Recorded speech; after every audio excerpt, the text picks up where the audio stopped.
Hi, this is Kimberly. I have something a little bit different today in the Letters from Christopher series.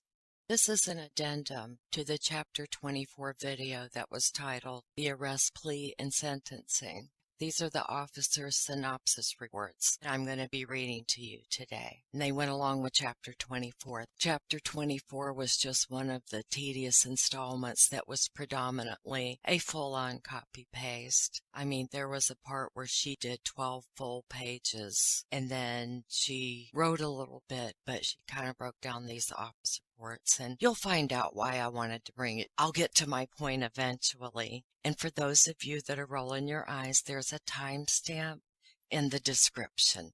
Love you too.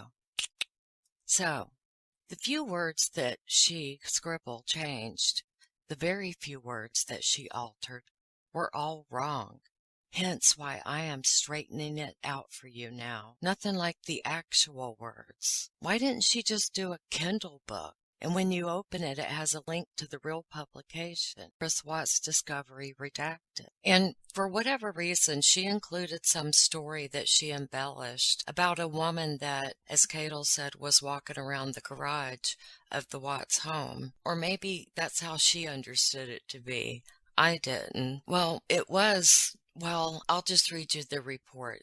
This is what she said in Chapter 24. Quote, between the time Christopher was arrested and sentenced, there were things that happened at his house that makes a person take pause. There is an opposite to good. It is evil. Evil can present itself in different forms. Strange things connected to the story, such as one evening, not long after the murders, the police were called. The neighbors seeing a woman walking around in the garage.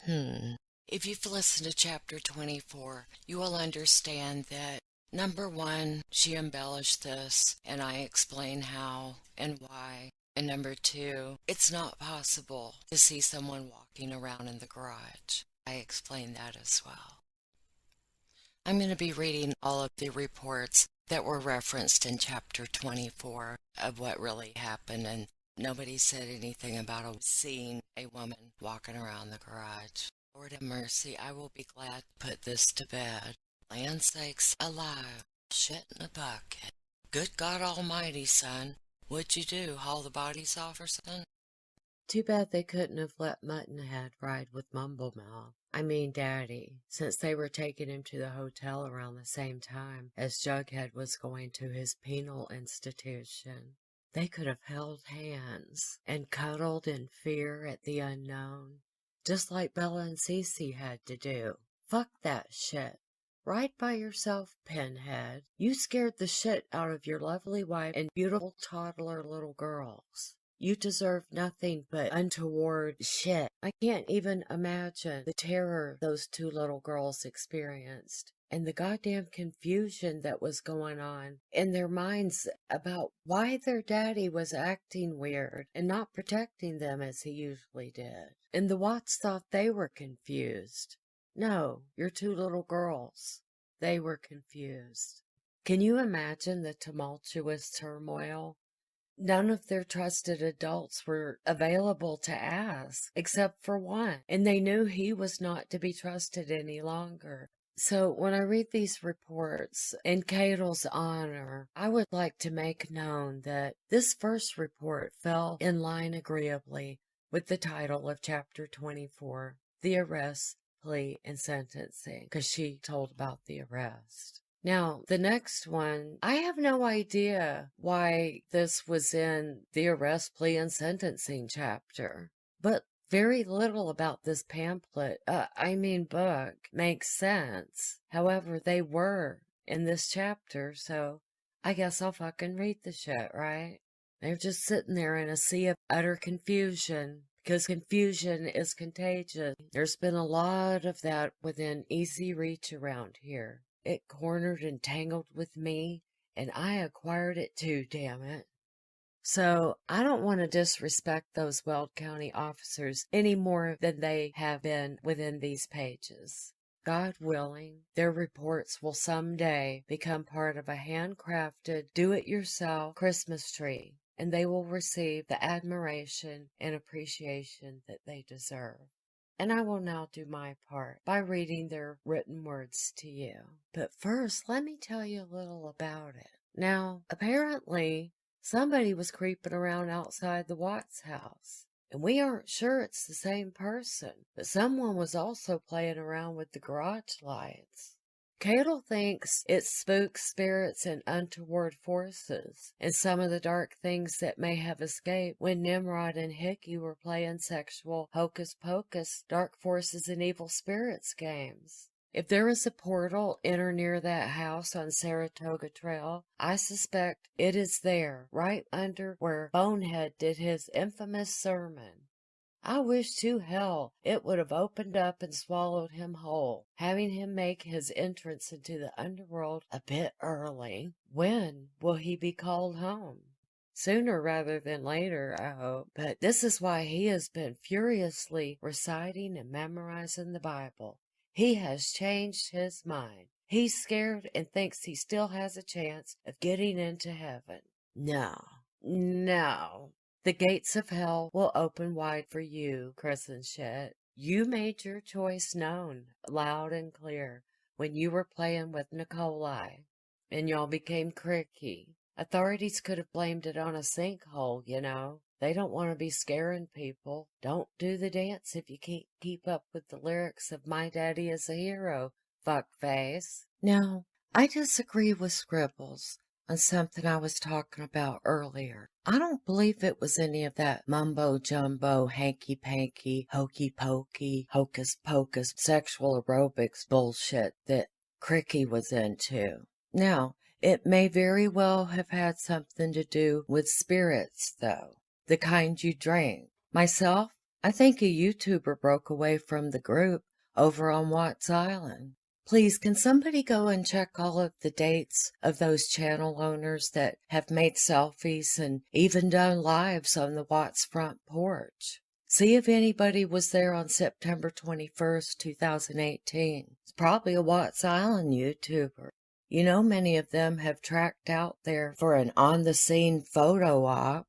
Poor neighbor Nate, and the whole damn neighborhood is in an uproar. As reported by Nate, the self-appointed Watts Family Murders Ambassador of the Saratoga Trail sector, they were all in agreement that the lights to the garage had not been on any other night since it had been sealed up after the murders. Nate was the natural selection for this position, as he was Johnny on the spot when Officer Coonrod arrived on the scene. He was able to provide prompt oral and videotape footage assistance to the officer.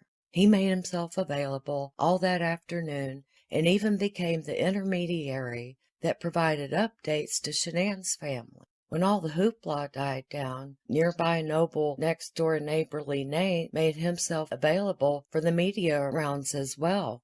For example, Dr. Oz and a few of those Watts special documentary things. But it's no wonder he wanted to move from there, with Saratoga Trail now named as a tourist attraction. His house was actually up for sale at the time of the murders. I understand his mother is living there now and wrote a book about Shanann, even though she never met her. I will talk more on this at a later date.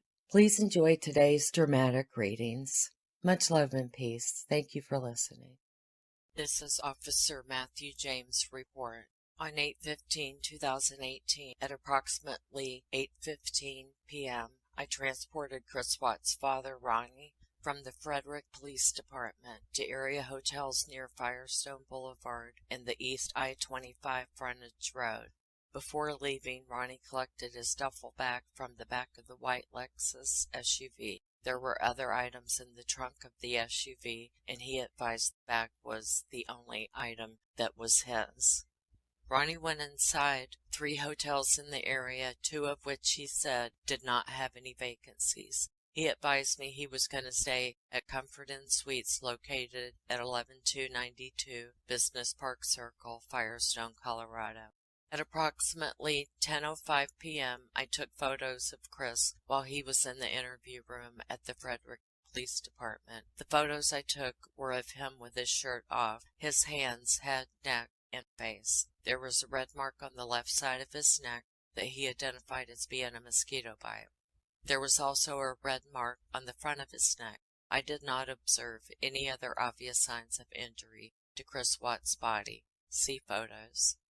At approximately 11:02 p.m., I entered the interview room and placed Chris into custody via handcuffs. A belly belt was placed on him and his hands were secured in the front. I then transported Chris to the Weld County Jail. Throughout the ride, which was reported via body camera, I did not ask Chris any questions and he did not make any statements. Chris was released to the custody of jail staff at approximately 12:03 a.m. No further information. Officer M. James, Frederick Police Department.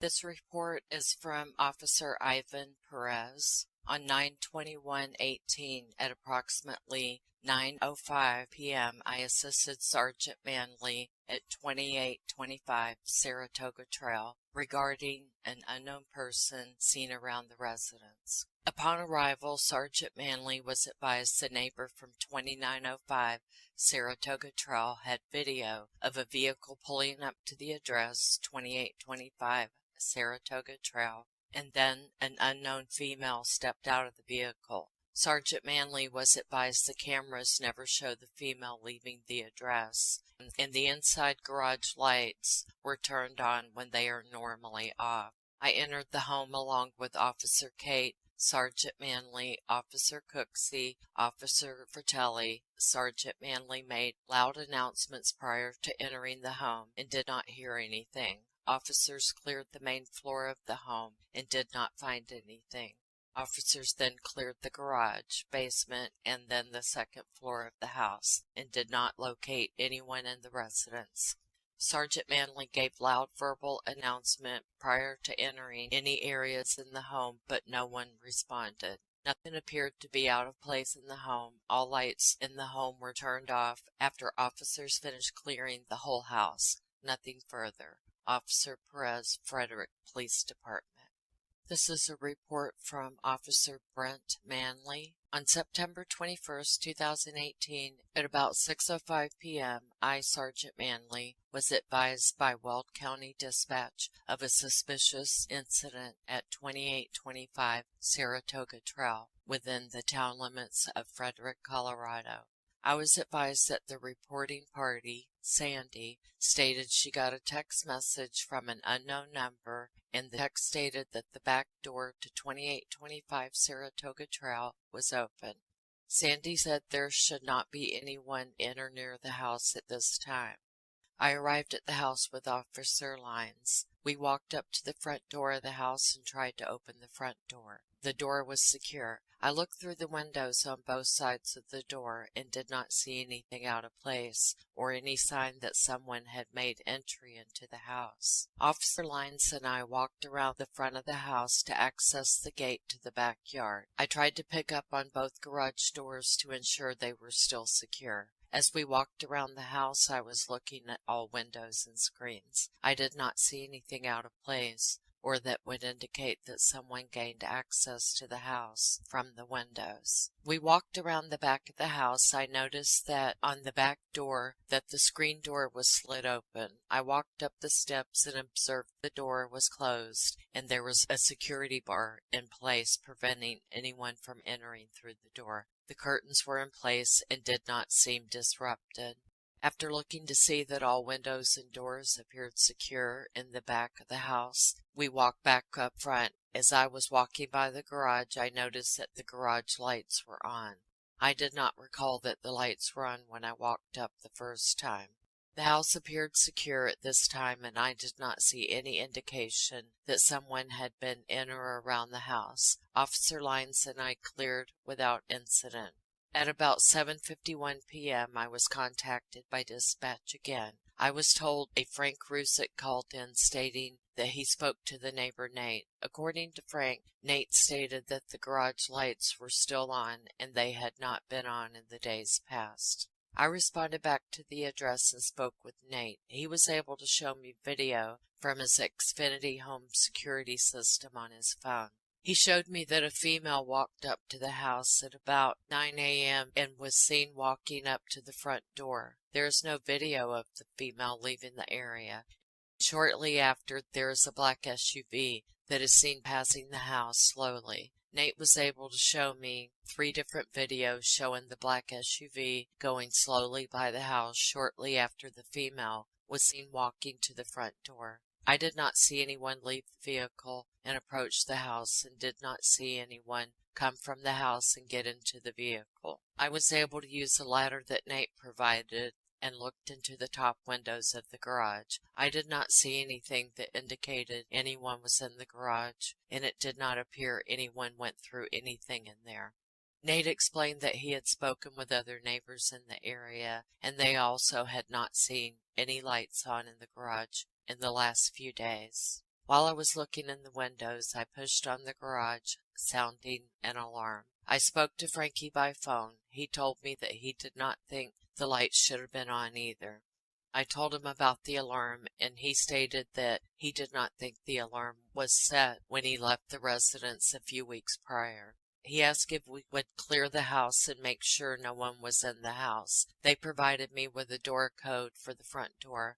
I explained that I would get a few more officers at the house, and we would make sure there was no one there. Officer Lyons, Officer Perez, 𝐷𝐴NCO Officer 𝐒𝐤𝐴, and 𝐷𝐴NCO Officer 𝚊𝚘𝚗𝚘 arrived on scene. With the image of the party walking up to the door and not seen leaving the house and the lights on in the garage, I wanted to make sure we cleared the house as safely as possible. All 5 of us walked up to the door. I put in the door code and unlocked the front door. I opened the door and made several announcements. Frederick Police, anyone in the house. Frederick Police, if you're in the house, make yourself known. I did not hear or see anything in the house. I made these announcements several times while we worked through the house, clearing room by room. We did not locate anyone in the house and did not observe anything out of place or something that was obviously missing. We checked all cabinets and closets along with rooms. As we left the house, the garage lights were turned off, and all of the lights we turned on while searching the house were turned off as we left the residence. I was able to secure the front door to the house and check to make sure the door was locked. I spoke with Nate again and advised him that there was no one in the house, and that if he would be able to look at his cameras again, and if he could see when the female left the area, and if there was a vehicle associated.